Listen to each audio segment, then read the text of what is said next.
You're listening to Hidden Roll, the podcast where we introduce you to the brains behind your favorite toys, games, and all things play. Before we jump into this episode, we'd like to give special thanks to Pop, peopleofplay.com, the one-stop hub for all toy and game inventors. Without them, this podcast would not be possible.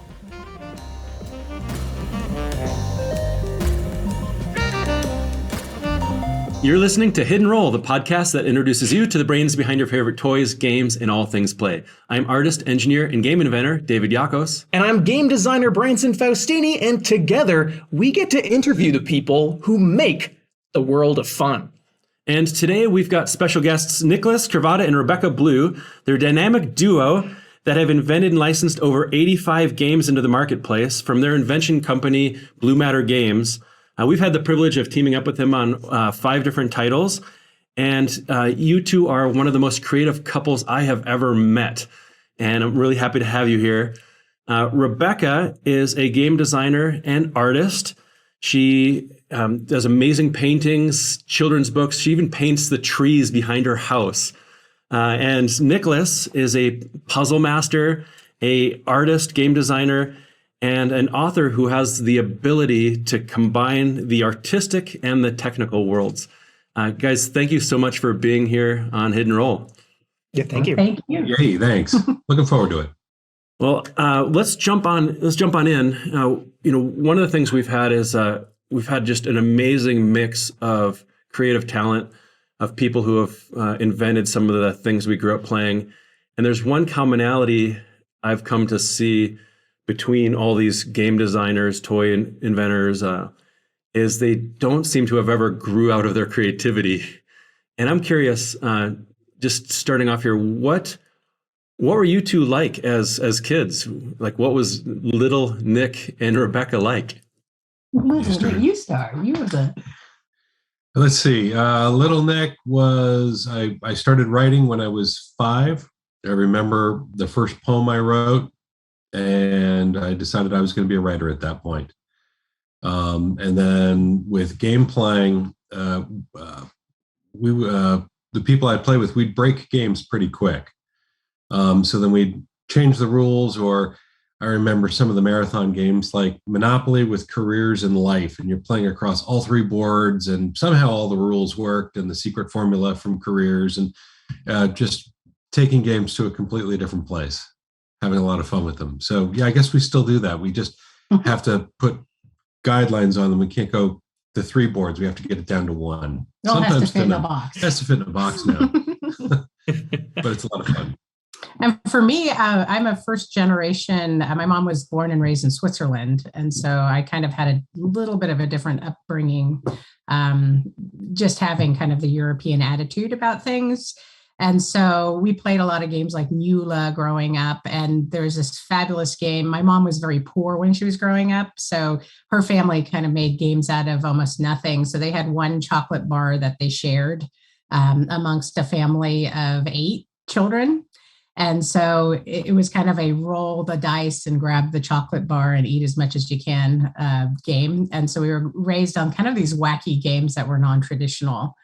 And then as far as me getting into art, it's kind of this interesting story where my brothers were actually the artists when I was growing up, and they would draw on these huge pieces of butcher paper, and I was not allowed to touch their pencils and that sort of thing. And so it was this interesting thing, overcoming the obstacles and attitudes, about yourself. I remember when I went to art school and I was supposed to pick a major, and my counselor was my drawing teacher. And she's like, well, how about drawing? And I'm like, I can't draw, because I had these attitudes that my brothers were the ones who could draw. And it's like overcoming those obstacles. Really, I got out of my way and was able to kind of move forward from there.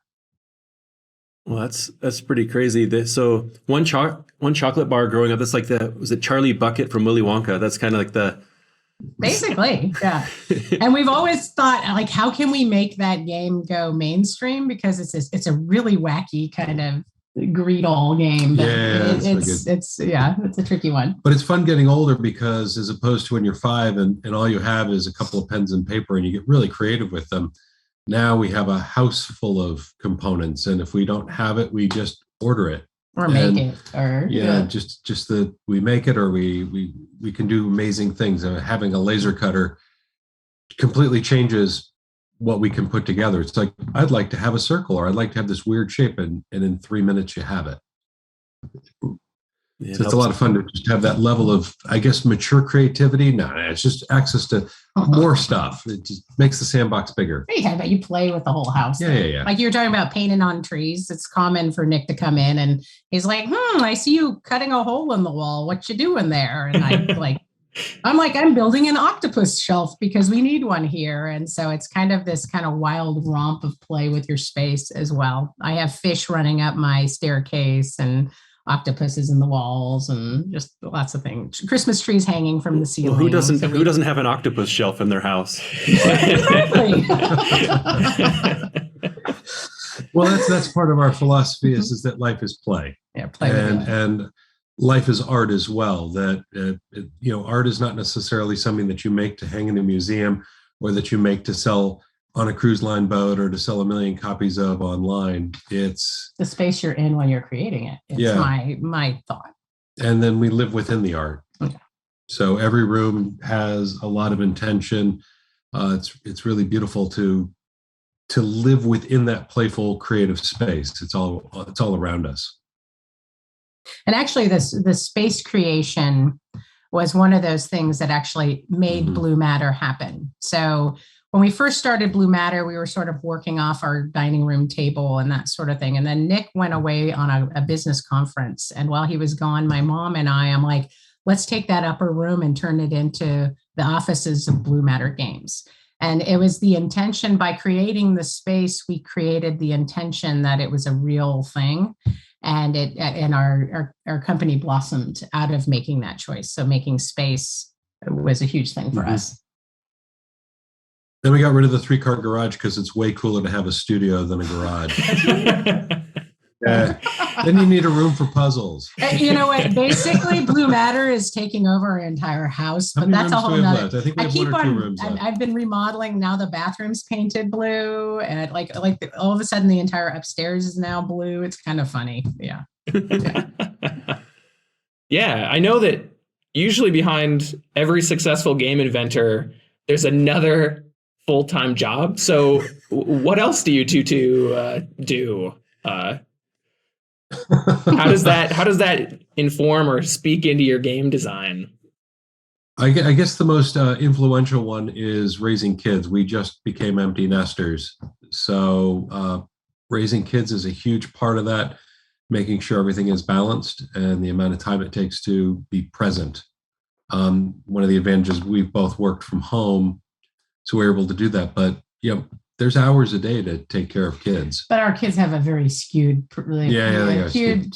idea of what normal is, which is kind of fun. Yeah. But also on top of that, we've had an idea about being your own patron, and So did you tech write? Yes. So the answer to your question is I do technical writing. So I work in the electronics field and write articles for companies that explain how to design cell phones or build sustainable Internet of Things devices. And that allows us, we still do that because it gives us a great deal of freedom. We've started getting more and more successful in the game business, and the revenue is getting more so that we can actually survive off of it, because it's a tricky business to survive in. But we made a decision early on. We watched some people who had to make enough money to stay in their house. They had to make enough money from royalties to stay in their house. And that can change how one approaches the industry. Like, I have to sell this to a big company and it has to go big. Otherwise, I don't get to stay in the business. I don't get to stay in my house. Well, and it's putting pressures on creativity. And so we've been very fortunate.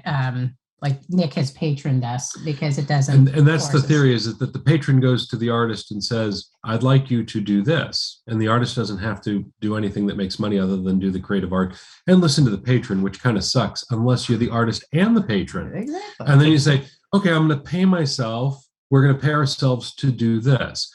So it's given us the freedom to design games that are acts of love we don't care how many copies of that game it sells, because we love the game, and getting it out in the world is more important than making money from it. But don't get us wrong. It is nice when you have games that do well. Yeah, we don't leave money on the table when we can help it. But we also don't say we have to invent these blockbusters. We can invent sweet little games that serve a very special niche somewhere in the world, and bring a different. It gives space for different. Yeah. I was gonna say it gives space for different projects. Yeah, because sometimes we'll walk in and I'll be like, that is the weirdest thing. I'm not sure about that there that you're doing. And, but I'm like, okay, there's a lot of rubber bands there, darling. Yeah, I guess the priority is that if it had to sell, then we would bring in the restrictions much sooner, such as that's going to be too expensive. That would be maybe in the first 20 minutes of an idea. Now we get to push that all the way to the end and say, and sometimes, and other solutions come up for that. Yeah. And it's helped us be bigger problem solvers, I would say, or we can sit on a game idea for 10 years and wait till we figure out how to do it. Or wait around for the right company. Yeah. So with BlueMatter taking over the house, the garage and everything, there had to be that moment or that gateway game that brought you into the industry. How did you get your toe in the water, like for games in the first place? Like, what was what was that journey? And I think the Mindware visit. You should talk about that. Well, there were two moments. Rebecca's bringing up a different one. So the very first prototype we did was our son was 5, sitting at the kitchen counter, and he wanted to play with stickers. And that's like playing with those Duplos that are 1 by 1. Like you put them on top. Now what do you do? Right? As an adult, my brain was going crazy. So while playing with him, while he played with stickers, I played to make up a game. And so I would direct him where to put the stickers, and we made our first prototype for which we call Tide Pool, which is now called a Cutie from Fat Brain, which has been around for a long time. It's been around for a long time. But that was our very first game, and we got into the industry by somebody saying, "Hey, you could sell that." I'm like, "Well, I have a writing business. We've got kids," and it's like, "Well, just go to Toy Fair." And basically, I got on a plane. Rebecca sent me on a plane. I got to Toy Fair with no appointments. And what Toy Fair was this? New York Toy Fair 17 years ago. And didn't and the caveat is Nick was an editor on a magazine at the time, so he'd been to lots of like consumer fairs. I've been to lots of trade shows. So he had no problem going up and asking for appointments. He didn't know that you can't do that, and so my favorite was at Ravensburger, and I asked for an appointment, and the lady said, I asked for Inventors Relations. She said, "Do you have an appointment?" I'm like, "No, can I have one?" And she was startled, and she looked over to Lothar, who was head at that point, and he looked at me and said, "Okay," and that was my first appointment, and that was with a big company too. Yeah. But so not knowing you can't is a big plus. That's a big plus. And then one of the other moments was we met a company, Mindware, at the Gamma show, and decided to fly out to see them because the decision maker wasn't at the show. And she said, "Well, we'd like to see." They were brand new too. Remember, they just had started from coffee cups and pens. No, that was the general manager. Okay. They'd been around for a while, but they were smaller companies, smaller pages in their catalog. But we didn't know that you just send prototypes and talk on the phone. So I flew out with 8 prototypes, and they took them out on a boat. It was great. Yeah, it was a really fun trip. So I go into the room and I expect to be talking to one person, and suddenly there are 7 people around the table who I get them for the next 2.5 hours to pitch. And I excuse myself to go to the bathroom, and I'm like all nervous. I'm like, what the heck? And Rebecca reminded me that I'm not nervous, I'm excited, because the feelings feel the same, but it was something I had never done. And I went back in and I'm pitching the games, and my hand is shaking so much because I'm so excited. I had to like put my hand down on the table to actually slide the card into the little slide. I'm like, this is funny. Yeah. And they ended up licensing 7 of the 8 games. Wow. And so that was, not all of them made it to market, but soon after Pickwits, which they've championed for many years. Pickwits, that's one of my youngest daughter. That's her favorite game right there.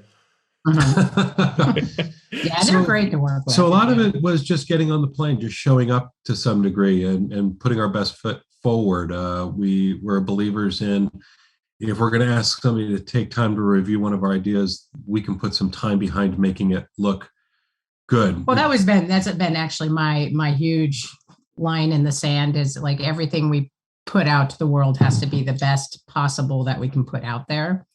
And so we've had companies, especially at the beginning, they're like, you don't have to make them look this pretty. And we're like, no, actually we do, because that's also part of our play testing, is to make sure everything works well.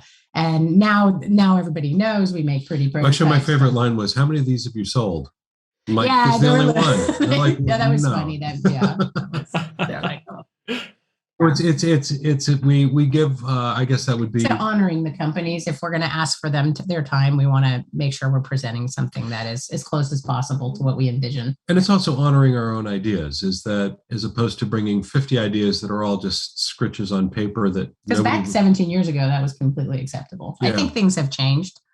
I don't know, David, do you find that they expect a little more pretty? Yeah, absolutely. I know there's still those, those napkin sketches that can sneak in under the radar, but it really helps if you can get your imagination, because not everybody has your imagination. And if you can get that out in a way that helps deliver the vision in a way that they don't have to step so far, it helps a ton. But there is sometimes like you get it all the way done and they're like, oh yeah, I'm sorry, but it's just the wrong color. We can't do this. I'm like, well, this is still just a concept, even though we put so much into penguins, there's too many penguins. It is interesting. They want themes. The companies want themes, but sometimes the theme can get in the way. Currently, we have a company interested in, we had to send an actual non-art version because the theme we had put on it got in the way, because he said, like, the sales people can't get beyond this certain theme that we put on it. So we did a completely blank version and sent it off to him. Yeah. One of my favorite stories on selling an idea is that we licensed a game, and then the company said, can you help us adjust the rules a bit? We were confused on a few things. And I thought, okay. And they sent the rules, and the first page were my rules with the game, and the second page was the rules from some other prototype. And I was like, how did they buy this game? Oh, Alexa. Bad Alexa. That's unplug Alexa. There. Sorry. And guest appearance from Alexa here. So I just was boggled. I'm like, how did they buy this game if they were playing it so I can't even figure out what they were playing. Yeah. It was very funny. But the other one was, we had a company who, Mindware thought we had a domino game, and it wasn't. And then we added pips, and it won the men's award. So you just never know. The little misunderstandings can also create, if you're open to the flow, you can create. Yeah, on that one, they said, we thought it was a dominoes game. We thought, we can make that happen. Yeah. And then we made it happen in the game. It was a beautiful game's game. Done really well. Yeah. One of my favorites. But yeah.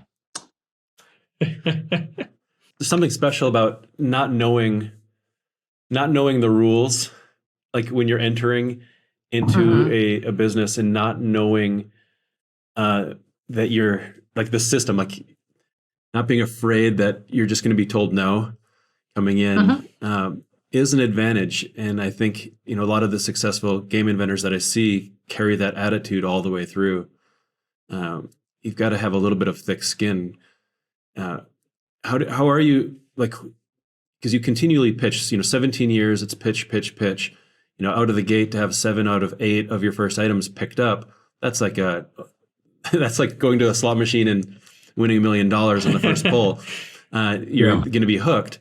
But in between then and there, and now is a lot of pitches and a lot of rejection. How do you weigh and balance those rejections, the passes that come in between?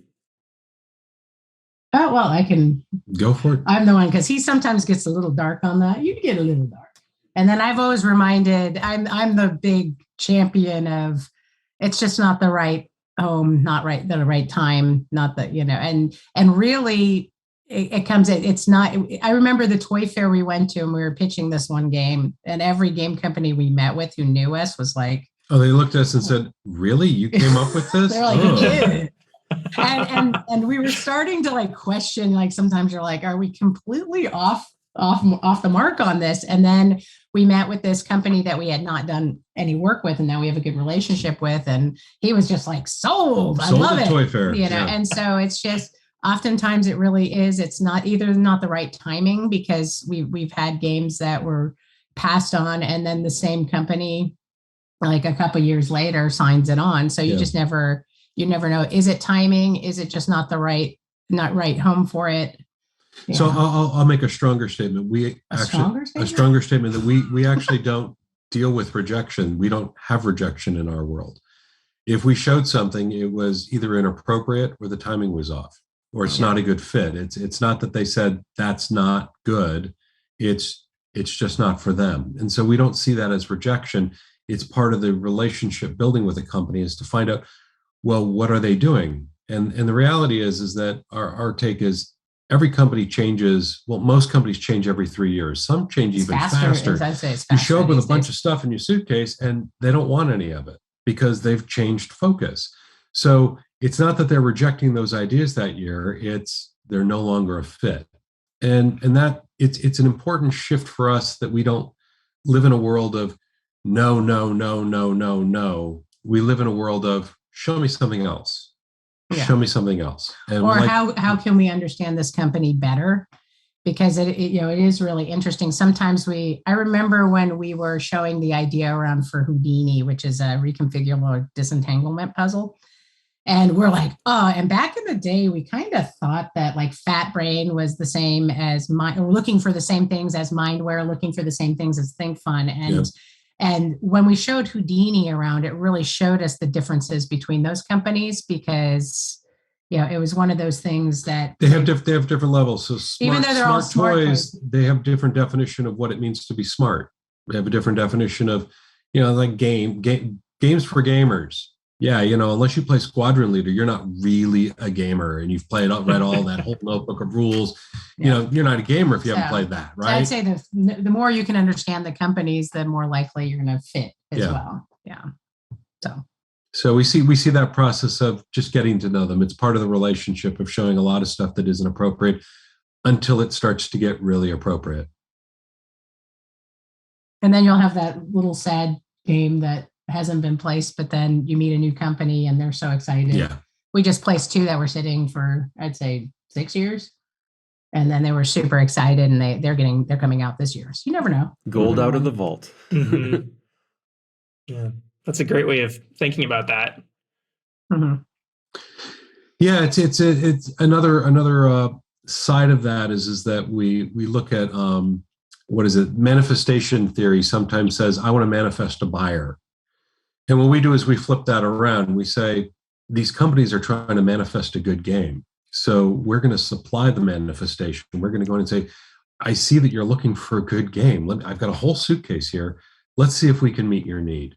Yeah. And it flips the table from us requiring something from them to we're supplying something. Yeah, it's like, this is what we have. And it's a very different relationship to help someone solve a problem rather than have them solve ours.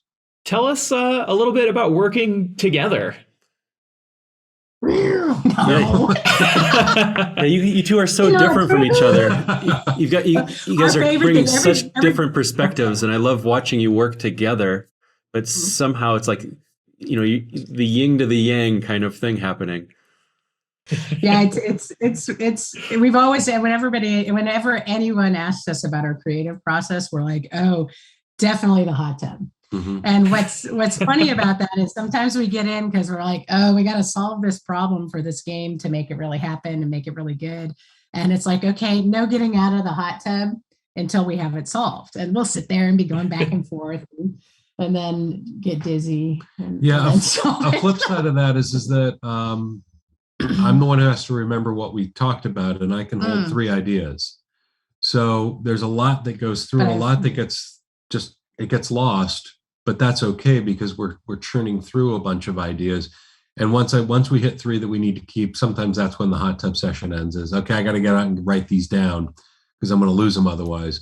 I guess we should touch base then on how our brains work. The funniness, sure. No, the funny brain. Funny brain. Okay. So the reason why he can only hold 3 ideas is because I talk in 3 tracks.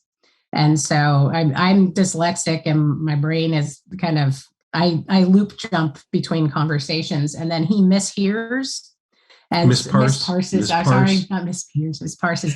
And so we kind of half the time don't really know what each other are talking about. And so we'll be like, oh, that's a great idea. No, we know exactly what we're talking about, but we're talking about different things. So there you go. Rebecca will sometimes, she'll switch which game she's talking about mid-sentence. Yeah. And sometimes I catch it and sometimes I don't. And when I don't, we get some really interesting new ideas that we wouldn't have thought of. It's like, really, that's going to work? And she'll say, yes. And so, okay, let's make that work. And she says, what are you talking about? Yeah. It's interesting. Yeah. And then I have a funny memory. So certain things I don't. So it's actually, he's the rule keeper, because I'll be like, how do you play that? How do you play that again? Even our own games. So it's like for pitching games, I'm not the one to put on, unless I'm like, you'll be pitching the wrong game halfway through it. It's like, it's like with Bugsle, I could pitch that because I'm like, here's the preschool puzzle. Let me show you how to do that. But when it comes to like more complicated rules, it's like, I'll be more likely to misexplain it. So he's our rule guy. And another key thing we do is when it's working, we know it's working. And when it's not working, we acknowledge that. We call it grinding gears. And sometimes it doesn't matter what either one of us says. It's like the gears just aren't meshed and they're grinding. And sometimes it's just better to say, go do something else for a half hour, or let's just do this tomorrow. Yeah. And it just acknowledge that it's not that it's a failure on either one of our parts. It's sometimes that maybe I had too much coffee. Maybe we didn't get enough sleep. Maybe I'm worried about another deadline. Or one person's holding too hard to the power stick. Yeah. Yeah. Like losing sight, like you want your way to be right. And sometimes you just need space to get away from that, to say, oh, you're like, right. Oh, you're right. Actually, I was hanging on to that too hard. Yeah. But it's fun. So the creative dyslexic hot tub soup. Exactly. It's the best. How many games have come out of the hot tub? We recommend it to anyone. So Yakos, I think you can really say you need a hot tub. Yeah. It's a write-off. I hear they're a write-off in the game industry. Maybe you need a hot tub at Salient. Yeah. A hot tub for brainstorming. I think it's a good thing. Yeah, that'll fly over well. So what other things in your creative process do you do? Are there other little tricks? Like how do you catalog the world? Like what is it that you do to find these ideas? Because you guys really have the ability to grab things from every different spot of the world and make it into fun. So one of the things we do is I always carry a notebook. And even if we're on a date or we're out at the grocery store, I'll have a notebook, because we never know when something comes up, and we're able to capture it. And what's interesting is those notebooks also create a brainstorming possibility too, because we go through old notebooks. And then we went once to Mexico and sat on the beach because we're like, oh, we need to do some, brainstorming. So we sat on the beach on one of those little getting the tapas delivered and then going through, but then all of a sudden, you take each idea, like, what was that idea? But then it would branch off into more ideas. And so it's interesting to be able to capture, because it's kind of, we get a lot out of that. So I'd say. And then the flip side of that is how fast can we create the idea? So we have in our room, our tower room, BlueMatter, we have an entire shelf of prototype materials, which actually, when our kids were little, they would come in and make games, because we have 1,000 dice of all different kinds, shapes and kinds, and paper and wood blocks, whatever might be useful for making a game quickly, so that we can test a game, like decks of cards that have many different suits and many different numbers, that we can just pull them out. Should we show we can rotate? Is it okay to rotate? No, you don't rotate that. No, you rotate them. No. No? Yeah. No. You want to see or no? Oh, go for it. Yeah. Right there. We'll try. So there's one of the prototype cabinets. Whoa. Right, and the importance of Totoro. Yeah, Totoro too. Yeah. And for those of you just listening on the podcast, you can find that on the YouTube channel if you want to. But that's amazing. I love the organization of all that. When it's hard for a lot of the artistic brains to stay that organized. So I love seeing it. For me, it's important because there's nothing more maddening than I have this thing and I don't know where it is. And so I'll go binge organize. We're not always this. I have a bin that I put in all the random stuff that I'm like, I use this, but it needs to be resorted. So it's creating systems to keep organized because I think it helps with it. So my message to those creatives that think they need to be messy, I disagree because I think there's more creative freedom if you're organized. But for us, it has to be maintainable, and that's why I have the slush bin of junk that when I am in the mood to organize, I organize. So you talking about having your notepad, that's one of the things I love hearing that you carry that around and write them down, because ideas come to people all the time, and really that first step that I've seen across the board, that first step to making an idea go from your mind out to your hands, like becoming a reality, is writing it down. Mm-hmm. It's the first possible manifestation, maybe saying it out loud, but the first physical representation of that idea is simply writing it. And ideas go away quickly since you can only keep 3 of them in the hot tub from the hot tub. And they only come back 3 times. On the 3rd time I have an idea, I make the decision, am I letting this one go? Yeah, look at that. Also having somebody to share with helps a lot too, because one of us will come home and be like, oh my God, I had the best idea ever. And we're like, oh, tell me about that best idea ever. And so then it already starts to take life a little bit. So through conversation and having somebody to share ideas with, I think that's really important too. I feel for the solo inventors that don't have anybody to share with, because then you're kind of in your own little bubble. And so, yeah, I think it's. And we also move what I call, there's an important step, which is discernment. And that's whether an idea is good. That's a terrible way to look at it. It's whether the idea is what you want to work on. And the ability to moving the discernment process further down the trail. So capturing an idea quickly and being able to put it down so that it doesn't get lost.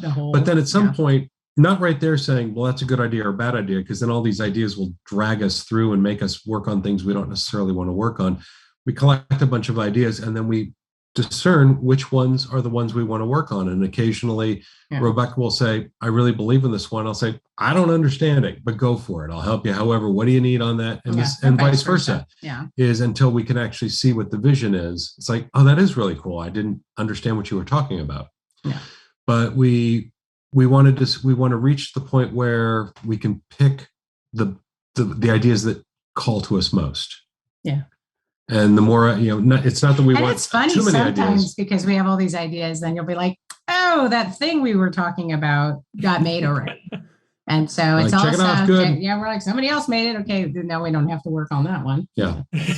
as in, because ideas seem to come to multiple people at once. I think circumstance, media, culture kind of line up to certain ideas. And if you're not the first to act on some of those, sometimes it's not that somebody stole the idea. It's just somebody else had a similar idea and was able to get it out there first. Mm-hmm. Yeah, my favorite on that one was Rebecca and I had invented the next Rubik's Cube. We knew we had it. We nailed it. And we have a meeting with Hasbro, and I pull it out of my bag. And as I'm putting it on the table, Michael Gray says, I have one of those in my basement. And you're like, oh. Personally, my favorite story is with escape rooms and experiential games. And you want to tell more of this, or you want no, to go. Okay. Yeah. So there was kind of a call out from Think Fun. They were kind of thinking on it, and I guess they had asked a few other people, hey, think on this. And then we ended up kind of winning the pitch. And so we went through the whole process of creating something that didn't exist out there. And then at the same year that we came out, so we were first to the market, but Identity Games was also at the same toy fair. And so it's interesting that, 2 game companies were kind of thinking along, because the escape rooms were starting to really take hold. And so, it's like in the universe even, but what's interesting is now that we've created a whole shelf of experiential games, and And so it was cool to be part of that history. And so even though two different companies had the same idea, they came out very different. And I think those differences helped create the space. Now pretty much any game store you go into, there is a shelf for experiential games, which I think is really neat. Yeah. And by experiential, we mean that they might be play through a handful of times. Like we just recently played the Initiative.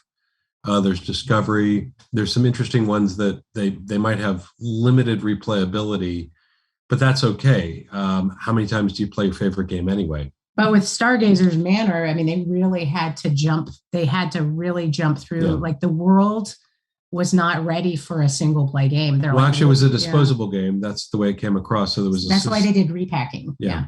There was a criticism that you only play it once. So we're creating a waste stream. And it's like, no, we very clearly, we carefully designed this so that it could be replayed. I mean, like a book, you just pass it on. But, it took a while. Yeah. It took a while for people to get that.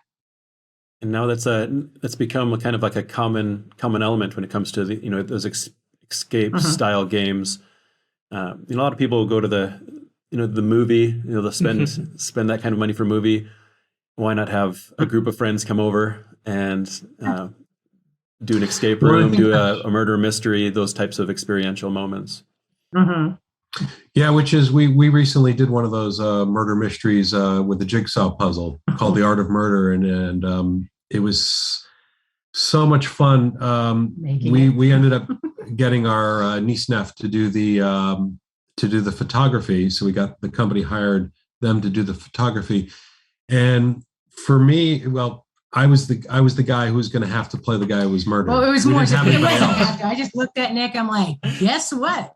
You're the guy getting killed. And so, really? He didn't want to do it. And I'm like, spoilers. If I don't know if there's any spoilers here for anybody that's going to play, we want to make sure that they don't. Spoilers, but Ray was into some of the gore stuff, so they made up their own movie blood. Yeah. Well, it was a funny weekend too, because we had to create like believable New York art. Yeah. So I had, Azure was over. So we had like the whole family in on it. Like, okay, we're going to create some murder art. And then that's a good family activity. Hey kids, time for some murder art. Get your murder stuff out, kids. Here we go. Yeah, exactly. I had the vision of what it was like to be Peter Cushing and all those old all those old B movies that he made that were horror movies where he's like, this is so funny. Wait, you're filming it. As I'm bursting blood out of my mouth and laughing. And like, okay, seriously. Like you said, weird perspective of what is normal. and then it was great. Recently I got a text from somebody in the industry. It's like somebody brought that game over to his house to play. Is like, I know that guy because I'm on the front cover of the box. Because the photography for the game is you guys. You guys are you're the model for the actual art of the game. How are you going to fake that with some? Yeah, we're just like, well, here we go. Yeah, kids, bring your movie blood. Yeah, that's what it was. Oh, it was tasty too. I was like, wow, this is really good. It was honey and cocoa. And then Ray brought all their like knives and stuff. It was very fun. It was a very fun weekend. Yeah. And that's an example of doing it as a labor of love. Did we get paid more? We didn't necessarily get paid more for all the extra stuff we did, but we got to deliver a game that was heart and soul. That's like a family portrait. Yeah. So like when you started this, you talked about the brains behind games, and I would offer that there's also the heart behind games. Is that there are some games you can just feel that somebody really loved this. They put in way more time than they could possibly necessarily get out of it, or they didn't do it for that reason. Mm-hmm. And it was just a joy to have blood all over the bedroom floor. It was great. Really good. Easy to clean up too. Yeah. Out of all of the things in the universe that you two could be doing, why did you decide to make games? I would say because that's how we play together. It's to share ideas and create things, to collaborate with each other. I think for us as a couple, it brings us closer because there's all these things that you're super excited that you're working on together. And I would say that, that could work in so many different ways with different couples, but we've noticed that it helps bring us together, where we've had some friends drift apart because they have nothing in common that they're working together.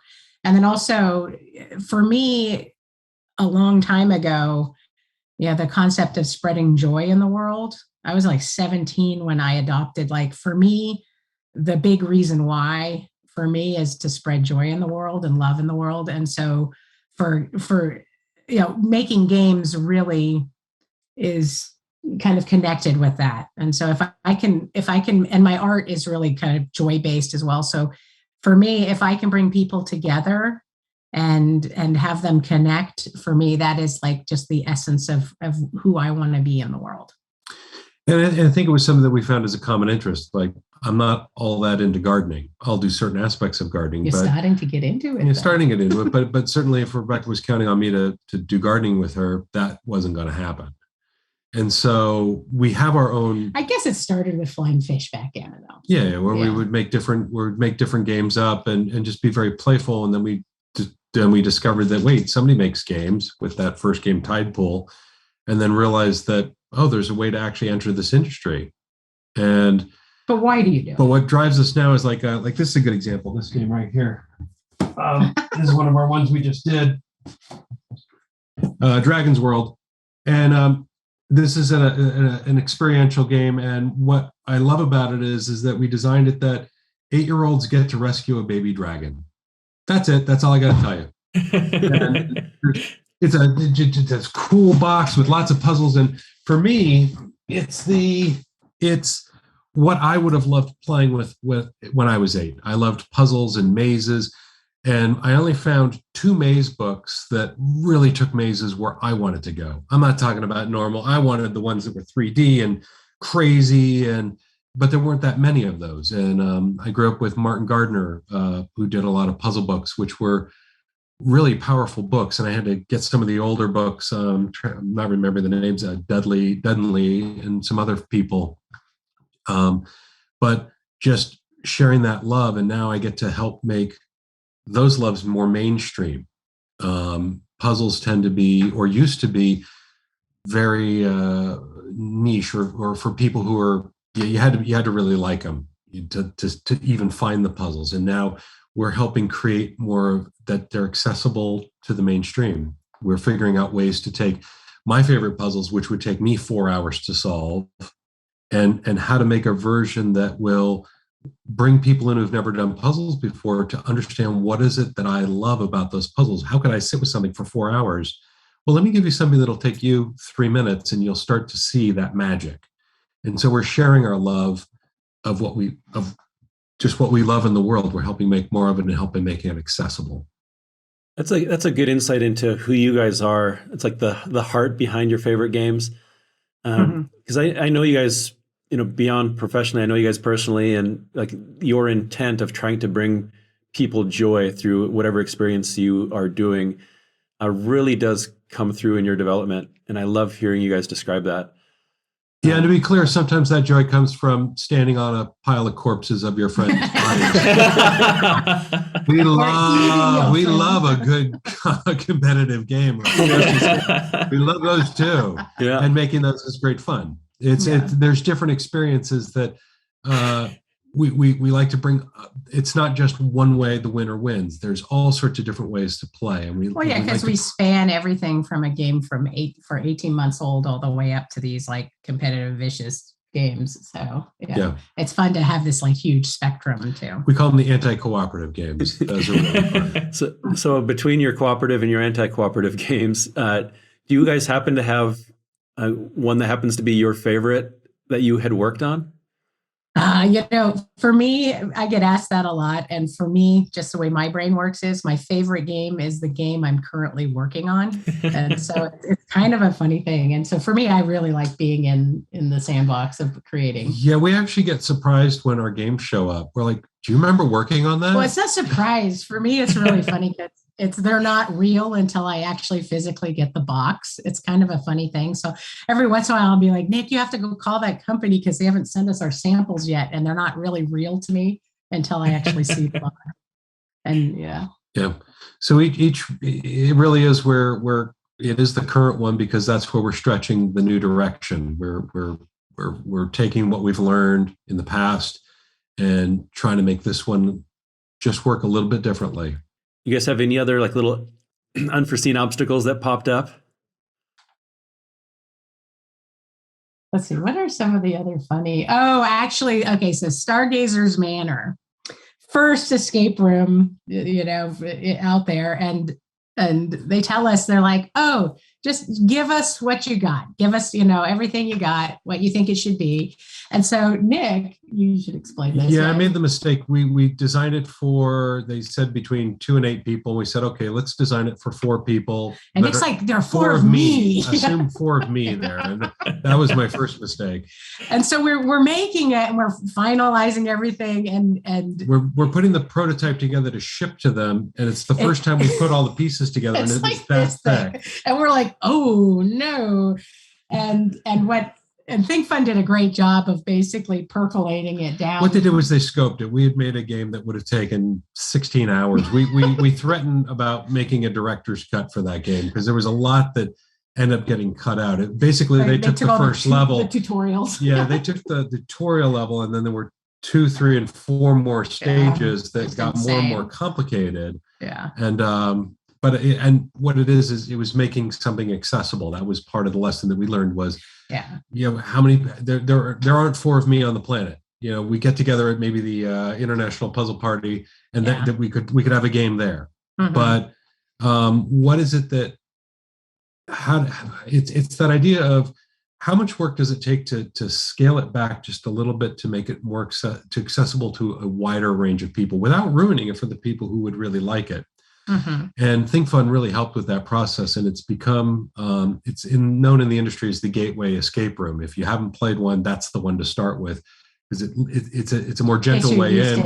You get used to it. It's not too hard. It's not too easy. It shows you the ropes. And since then, we've been doing other ones with them. Our Haunted Dollhouse, they said, make this really hard. And again, we discovered that no, the market didn't quite want. They came back, so we just changed up some. They didn't want it really hard.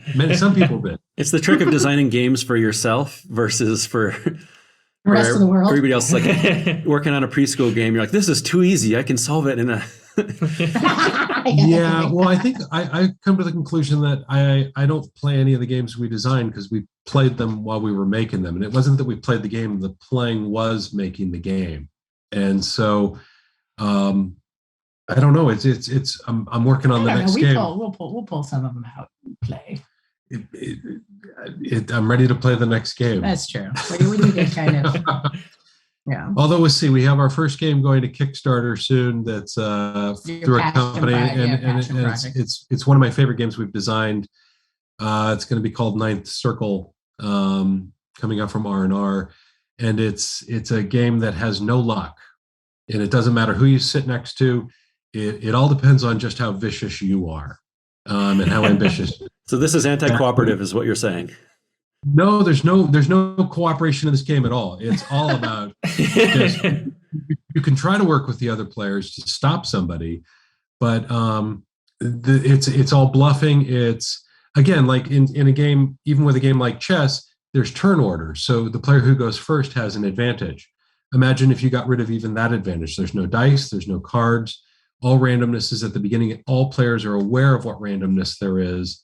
So you're always making a decision, and you have to outthink your opponents, and they're outthinking you. And I just love that dynamic. Can't wait to see that one. We'll have to make sure to share links as we can get them. What advice do you have for new inventors just coming into the industry? I would say get out of your own way.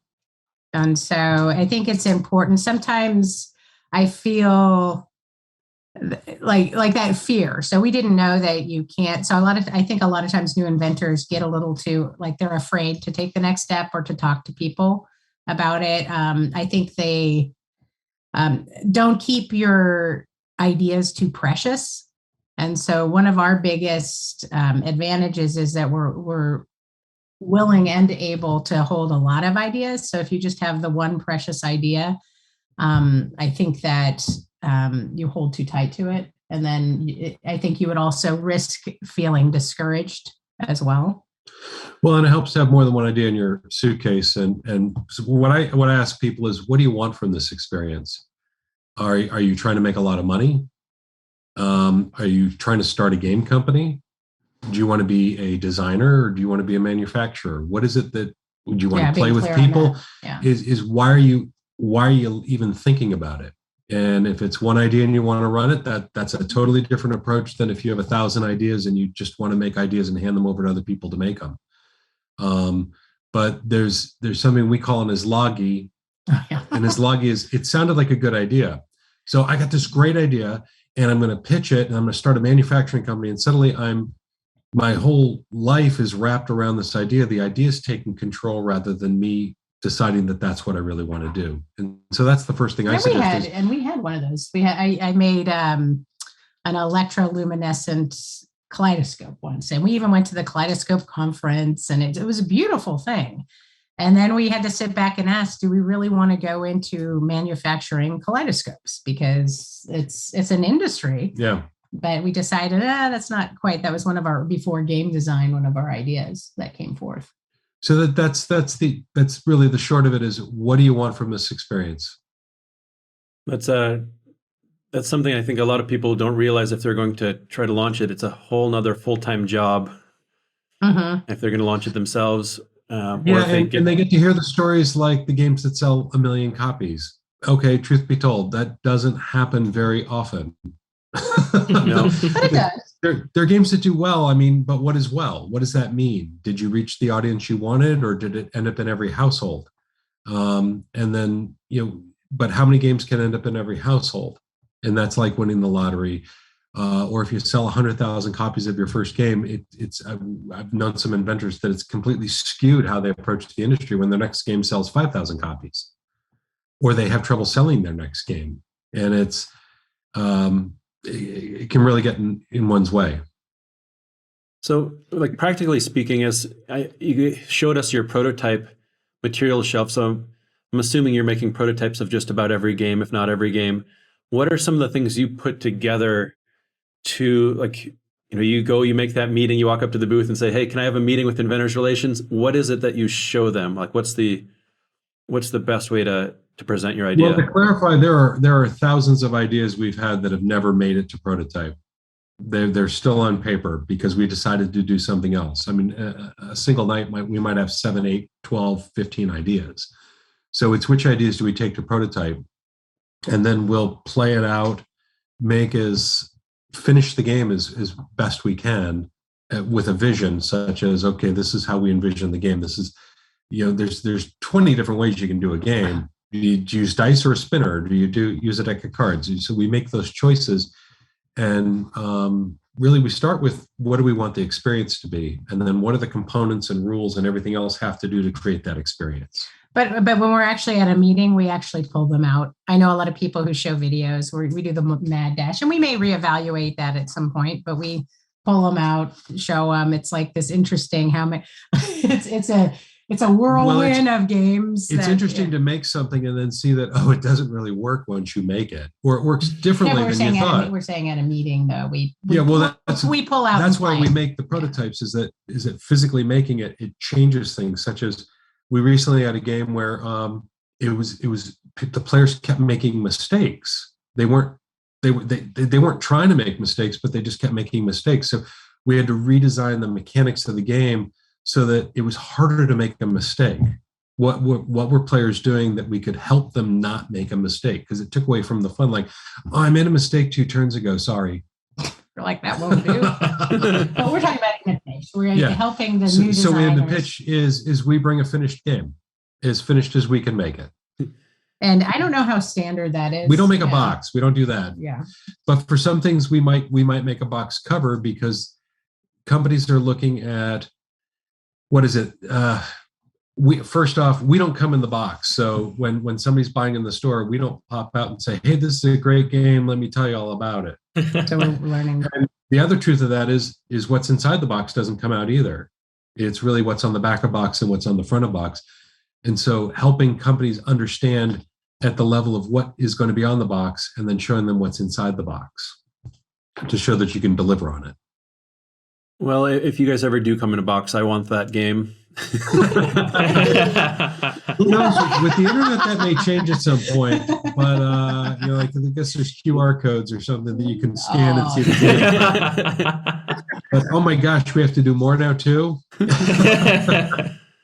Well, this has been fun. Just wonderful getting to kind of dive into your guys' creative process. You guys are such an amazing mashup of creativity and an intention. But before we wrap things up here, one thing we like to do with everybody is take a couple rolls on the hidden die roll, hidden roll die, and it's going to populate a couple of questions for you here that are going to be just some rapid fire answers. Don't overthink them. So since you can't roll it, Branson's going to do the honors for you. And we got the Broken Heart.